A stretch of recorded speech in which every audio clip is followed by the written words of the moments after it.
반갑습니다.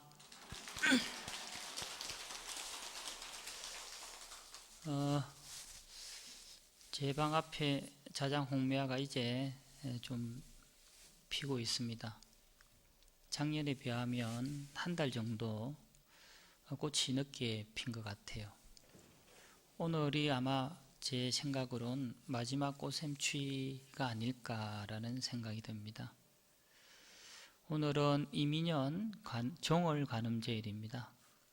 오늘은 발심에 대하여 얘기해 볼까 합니다. 먼저 불설비유경에 나오는 이야기를 들려드리겠습니다.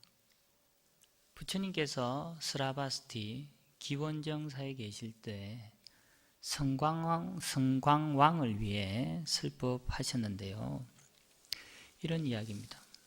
부처님께서 성광왕에게 대왕이여, 나는 지금 그대를 위해서 한 가지 비유로서 생사의 맛과 그 근심스러움을 말하리니 잘 듣고 기억하십시오 라고 하면서 이야기를 이어갑니다.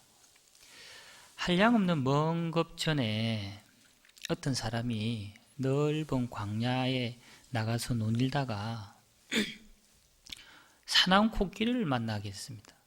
그 코끼리가 마치 이 나그네, 이 사람을 죽일 듯이 막 쫓아 달려드는 겁니다. 그래서 이 사람이 너무나도 겁이 나서 도망을 갔겠죠. 정말 미친 듯이 막 도망을 가는데 코끼리도 이 사람을 꼭 잡을 듯이 죽일 듯이 막 쫓아오는 겁니다. 한참을 달렸는데 더 이상 뛰지 못할 만큼 힘에 부쳐 더 갈 수 없을 지경이 되었을 때 다행히 우물을 발견하게 됩니다. 그래서 그 우물 곁에 마침 나무 넝굴이 이렇게 나무가 자라서 그 나무 넝굴을 잡고 우물 속으로 내려갔습니다. 그래서 다행히 코끼리의 화를 면할 수가 있었죠. 근데 그 코끼리가 여전히 우물 위에서 코를 길게 내밀어 그 사람을 막 잡으려고 하니 천천히 밑으로 더 내려갔습니다. 시간이 지날수록 계속 기다리다 보니 팔이 아프니 아예 우물 밑으로 내려가야겠다라고 아래를 내려다 보니 우물 밑에서는 동룡이 입을 벌리고 있었습니다. 내려오기만을 기다리다는 거죠. 한음수 없이 내려가지도 못하여 팔에는 힘이 없고 그래서 우물 옆쪽으로 가서 벽을 짚으려고 손을 쭉 내밀려고 하니 마침 독사가 사방으로 막 혀를 낼름낼름 그리고 있더라는 거예요. 그래서 이제 벽도 못 짚고 또 위로도 못 가고 밑으로도 못 가고 그래서 위쪽을 우물 위를 떡 쳐다보니 검은지와 흰지가 번갈아 가며 나무 넝굴을 갉아먹고 있더란 거예요. 그러니 나무 넝굴은 언제 끊어질지 모를 그런 상태가 되어가고 있죠. 마치 절제절명의 위기를 맞이하게 되었습니다. 그때 그 나무에 벌집이 있었는데 그 벌집에서 꿀이 뚝뚝 떨어지는 거라고요. 처음에는 자기 입 쪽으로 툭 떨어져서 그냥 너무나도 긴장하고 두려우니까 자기 입에 떨어지는 그 꿀이 꿀맛인 줄을 몰랐는데 시간이 조금씩 지나다 보니까 자신이 언제 죽을지도 모르는데 자신의 상태를 망각한 채 그 꿀물에 취해가지고 있더라는 겁니다. 그래서 부처님이 그 벌꿀의 맛에 취해서 넝굴에 매달려 있는 그러한 상태를 이야기를 하면서 계속 이야기를 이어가는데 왕이 부처님 어떻게 그 사람은 곧 자신이 죽을 것이라는 것을 까맣게 했고 그 보잘것없는 그 맛에 탐착해서 그리 매달릴 수가 있습니까? 이렇게 이야기를 하는 거예요. 부처님께서 지금 내가 금방 왕에게 이야기한 것은 다 비유하는 바가 있습니다 하면서, 대왕이여, 이 코끼리에게 쫓기는 사람은 우리 중생을 비유하는 겁니다. 그리고 더 넓은 광야란 끝없는 무명의 긴 밤을 비유를 하고, 코끼리는, 쫓아오는 그 코끼리는 영원하지 않은 무상함을 비유하는 것입니다. 우물은 생사를, 흑백의 두 마리의 쥐가 능굴을 갉아먹는 것은 밤낮으로 사람들의 생명이 줄어들고 있는 것을 비유한 것입니다. 그리고 우물 속 네 마리 독사는 인간의 육신을 이루는 지수, 하풍, 사대를 비유하고, 벌꿀은 재색, 식명수, 오용락을 비유하며, 독욕은 죽음을 비유하는 것입니다. 그러므로 대왕은 알아야 합니다. 생로병사의 고통은 참으로 두려운 것이니 언제나 그것을 명심하여 오용락에 사로잡히지 마시길 바라요. 그래서 이렇게 해서 이 이야기는 끝이 나는데, 이 이야기는 부처님께서 사위국의 성광왕에게 안수정등이라는 비유, 우물, 언덕 안자에 나무 숫자, 우물정자, 능굴할 때 등자에서 안수정등이라는 비유로 잘 알려져 있는 이야기입니다. 곧 우리 중생들은 생사의 고통이 언제 나에게 닥쳐올지 모르는데, 그 위험을 망각한 채 오늘도 오용락을 쫓아 어리석은 무명의 삶을 살아가고 있다라는 거죠. 부처님께서는 이렇게 어리석은 삶을 살아가고 있는 중생들을 위하여 삶의 실상을 극명하게 드러내 보여줌으로써 결국 부귀영화는 다 사라지고 마는 부질없는 것임을 알고 발심하여 수행할 것을 강조하고 있습니다. 대한불교 조계종에서는 출가를 위해서 입산수도하는 행자님들을 대상으로 1년에 2차례 행자교육원을 한국전통문화원에서 열고 있습니다. 저는 조계종 행자교육원 갈마사이면서 교수사기에 늘 이 행자교육원에 참여하고 있습니다. 행자교육원은 1년에 2번 보름간 15일간 교육기간이 정해져 있는데, 올해는 오미크론의 확산으로 지난 토요일부터 월요일까지 2박 3일의 짧은 일정으로 단축하여 진행했습니다. 이번에는 역대로 가장 적은 행자들이 전국에서 왔습니다. 10여 년 전만 해도 한 기수에 200여 명의 출가 수행자가 나왔는데, 2016년부터 한 기수의 행자 수가 100명 이하로 떨어집니다. 작년부터 50명 이하로 내려왔고, 급기야 이번 62기에는 남행자 10명, 여행자 16명, 총 26명이었습니다. 너무나도 많이 줄고 있죠. 앞으로 출가 수행자가 계속 줄어든다면 10년 안에 일본처럼 사찰을 운영할 스님들이 턱없이 부족해지는 사태가 올 것 같다라는 불길한 예감도 듭니다. 행자란 수행자의 줄임말로 발심 출가한 사람, 초발심 수행자를 말합니다.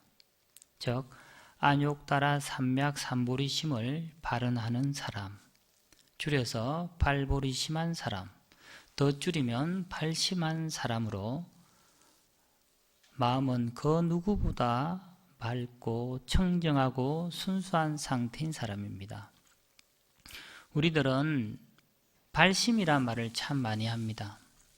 발심은 마음을 일으킨다는 뜻인데, 불교에서 말하는 참된 발심이란 단순히 아무것도 모르는 사람이 이제 절에 좀 다녀야겠다고 마음을 내는 그런 정도를 말하는 것은 아니죠. 발심의 본래 뜻은 발보리심입니다. 보리심을 바란다, 일으킨다는 것입니다. 이때의 보리심이란 위 없이 바르고 완전한 깨달음인 안욕다라 삼약 삼보리심을 얻으려는 마음입니다. 안욕다라 삼약 삼보리는 무상정등정각, 위 없이 가장 높고 가장 바르고 완전한 부처님 지혜를 가리키는 말입니다. 그러므로 발심한다는 것은 가장 숭고하고 밝은 마음으로 부처님의 지혜를 얻겠다는 마음과 중생을 위하여 보살행을 실천하겠다는 마음을 일으키는 것입니다. 지난 일요일 며칠 전에 제가 주지로 있는 통도사 김해포교당 바라밀 선원에서 보살님 한 분이 출가를 했습니다. 요즘 출가하는 사람이 참 드문데 이분은 작년 봄에 제가 있는 사철로 와서 불교대학을 다니고 신행생활을 쭉 해왔습니다. 제가 보기엔 이분은 세속에서 사는 것보다 출가하는 해서 사는 편이 훨씬 나을 것 같아서 한 날 따로 불러서 법명을 지어주면서 부살님, 지금처럼 세속에서 평범하게 사는 것보다 큰 뜻을 품고 출가 수행자로 살아가는 게 본인에게는 훨씬 더 나은 삶일 것 같습니다 라고 권했어요. 결혼도 하지 않은 좀 나이가 있는 분이었는데 그렇게 이야기를 하고 한 일주일쯤 고민을 한 후에 제게 찾아와서 스님 출가하겠습니다 라고 했습니다. 그래서 지난 1월 1일부터 49일간 매일 절에서 500배씩 절을 시키고 공부를 시켰습니다. 다행히 마음이 굳게 더욱더 잘 잡게 되어서 기도를 잘 마친 후에 지난 일요일 20일 날 출가를 하였습니다. 참 출가하기 힘든데 이렇게 한 분의 출가자가 나와서 어제 오후에 삭발을 했다는 연락을 받았습니다. 큰 스님들하고 큰 박수 부탁합니다. 여러분의 박수 소리가 한 분의 또 출가 수행자를 만들어내리라 생각됩니다. 원효 스님의 발심 수행장에 인수불요 기산 수도리요마는 이위부지는 애욕소준이요 연이불기 산수수심이나 수자실려가야 불사선행이여다. 자락을 능사하면 신경여성이요 난행을 능행하면 존중여불이다 라는 말이 있습니다. 말하자면 인수불요 기산수리요마는 사람이 누구나 산으로 들어가서 출가 수행하고자 안 하겠습니까? 그런데 이위부짐 그렇게 나아가지 못하는 것은 왜 출가하지 못하느냐? 애욕소전이라는 거예요. 애욕에 얽혀가지고 특히 이렇게 출가자가 줄어드는 가장 큰 이유는 쉽게 말해서 요즘 세상이 너무 살기 좋다는 거예요. 긍정적으로 출가에 대해서 고민할 만큼 고민도 없고 힘이 안 된다는 거죠. 옛날 30년 전만 해도 출가 수행자가 넘치며 많은 신도들이 차가 다니지 않는 그 산꼭대기까지 다 쌀을 짊어지고 올라가서 기도하고 다 그랬었는데 이젠 등이 따뜻하고 배가 부르니 또 닦을 마음이 안 일어난다는 거예요. 그러나 연이불기 산수수심이나 그러나 우리가 비록 산으로 가서 돌을 못 닦지만은 수자실려가야 내 힘 닿는 대로 힘껏 열심히 불사선행이여다. 덕행을 쌓아라. 좋은 일을 많이 해라는 거예요. 선행을 늘 버리지 말아라. 그래서 자락을 능사하면 스스로의 즐거움을 능히 버릴 줄 안다면 신경여성이다. 성인과 같이 우리가 존중하게 된다는 거예요. 또 난행을 능행하면 남들이 하기 어려운 길, 남들이 하기 어려운 일을 능히 잘 헤쳐나갈 땐 존중 여부리다. 부처님과 같이 우리는 존경하게 됩니다. 108대참해문에 많이 하셔서 잘 아는 구절이 있죠. 이런 구절 있지 않습니까? 제가 이제 발심하여 예배하오면 제 스스로 보급거나 천상에 나며 성문영각 보살집이 구하마니요 오직 최상승을 의지하옵고 안욕따라 삼맥삼보리심 내미오이다. 원하노니 시방세계 모든 중생이 모두 함께 무상보리 얻으시다. 라고 해서 108대참회문에 대성보살의 발심에 대해서 이야기하고 있습니다. 발심은 대성의 근본 정신을 실천하는 큰 마음입니다. 즉 대성의 근본 정신인 보살도 정신, 상구보리 화화중생, 위로는 깨달음을 구하고 아래로는 중생을 구제하는, 교화하는 마음, 자리이타의 보살도를 실천하는 마음을 일으키는 것입니다. 다시 말해서 상구보리 화중생이라는 자리이타의 보살도를 실천하려는 마음이 바로 보살심입니다. 신라말에 비단장사를 하면서 홀어머니를 모시고 살던 한 청년이 있었습니다. 이 청년이 어느 날 비단을 짊어지고 오대산 진고개를 넘어가다가 고개마루에서 잠시 쉬게 되었습니다. 그때 그 고개마루 한 곁에 노스님 한 분이 길가에 팔을 쭉 벌리고 가만히 꼼짝도 하지 않고 서 있는 겁니다. 그래서 이 청년이 유심히 그 노스님을 살펴봅니다. 좀 이상한 것 같아요. 스님이 팔을 쭉 벌리고 가만히 있으니 청년이 다가가서 여쭈어봅니다. 조용히, 스님, 지금 그곳에서 뭘 하고 계십니까? 노스님이 하는 말이 중생들에게 공양을 드리고 있는 중일세. 이게 뭔 말인가? 다시 묻습니다. 아이, 노스님, 어디에 있는 어떤 중생에게 무슨 공양을 베푼다는 겁니까? 어이구, 이 사람아. 지금 내 옷 속에 이와 벼룩이 피를 빨아먹고 있다네. 그래서, 아이, 그렇더라도 왜 꼼짝 않고 그래 서 계십니까? 야, 이 사람아, 내가 움직이면 이나 벼룩들이 피를 빨아먹는데 불편하지 않겠느냐. 그래서 가만히 서 있는 거예요. 그렇게 대답을 하고 가만히 서 있다가 아마 벼룩이나 이가 이제 피를 다 빨아먹었을 때쯤 되니 노스님이 이제 길을 떠나는 거예요. 그래서 그 스님의 말을 곰곰이 생각하다 보니까 큰 가슴에 와닿음을 느꼈다는 거예요. 그래서 이 청년이 그 스님을 졸졸졸졸 따라갑니다. 뒤따라가요. 그래서 이윽고 간 데가 어딘가면 오대산 동대에 있는 가늠암이었다는 거예요. 그래서 가늠암까지 따라가가지고 스님 뒤를 쭉 따라가니 스님이 그제서야 이제 뒤를 돌아보면서 이 사람아, 무슨 일로 이렇게 나를 따라오는가? 네, 스님. 저도 출가하여 스님과 같은 큰 사람이 되고 싶습니다. 부디 제자로 받아주십시오.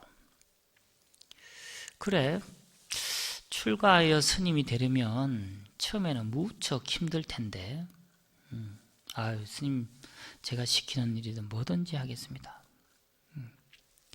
그래, 내가 시키는 일 뭐든지 할 수 있단 말이지. 그래, 알겠다. 예, 스님.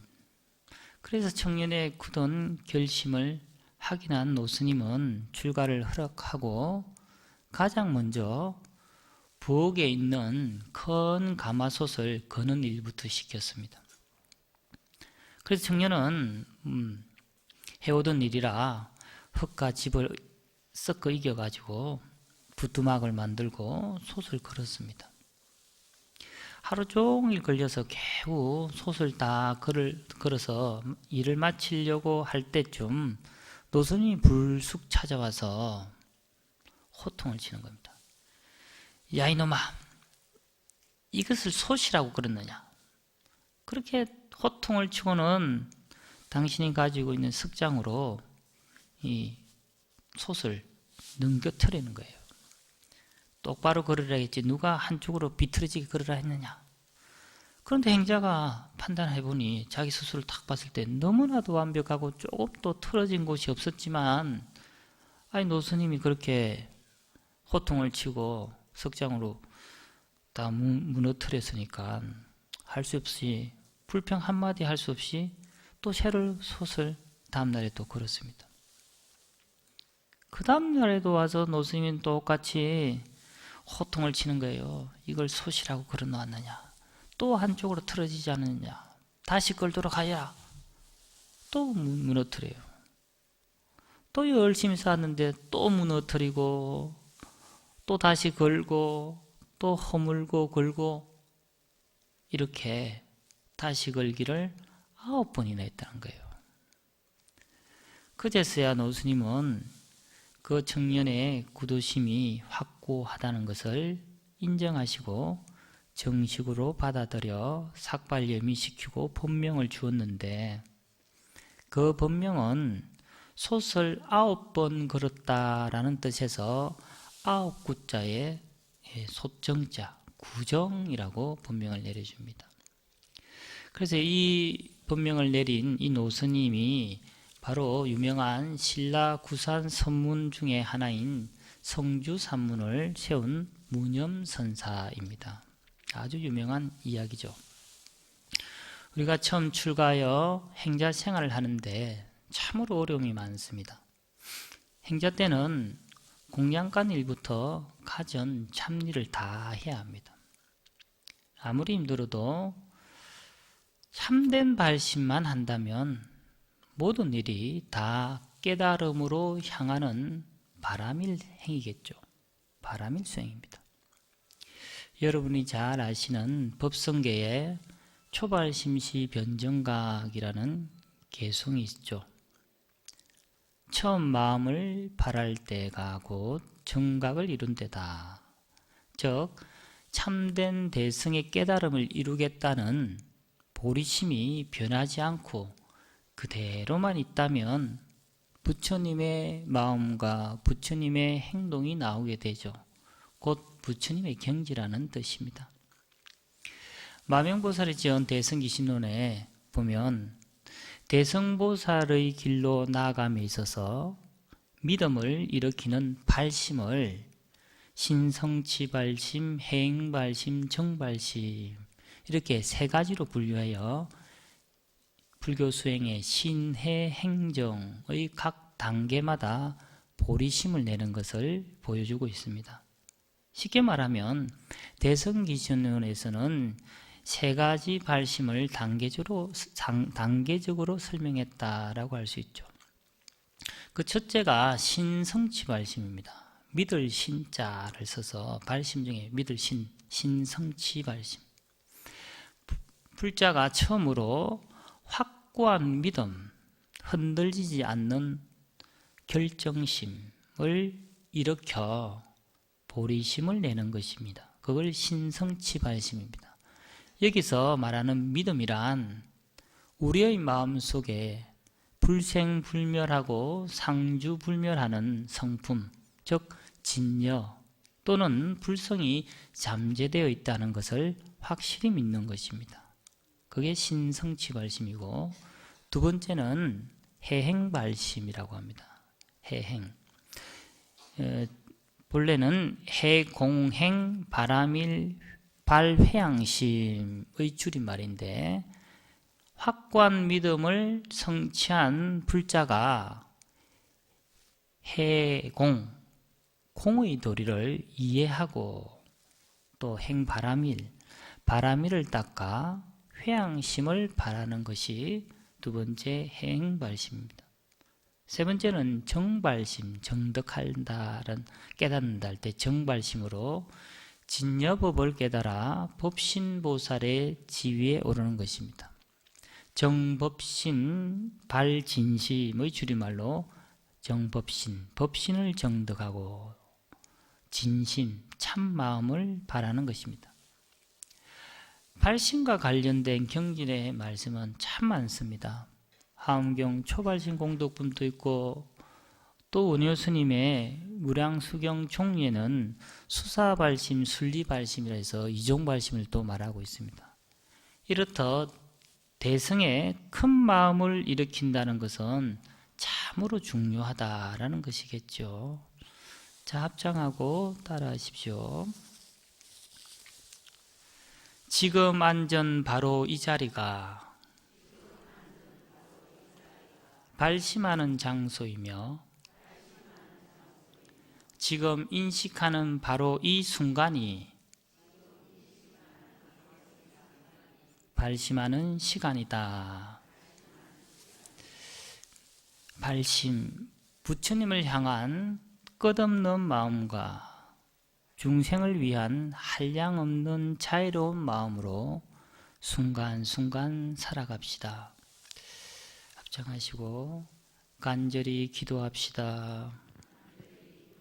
간절하면 통합니다. 간절하면 이루어집니다. 나무관세음보살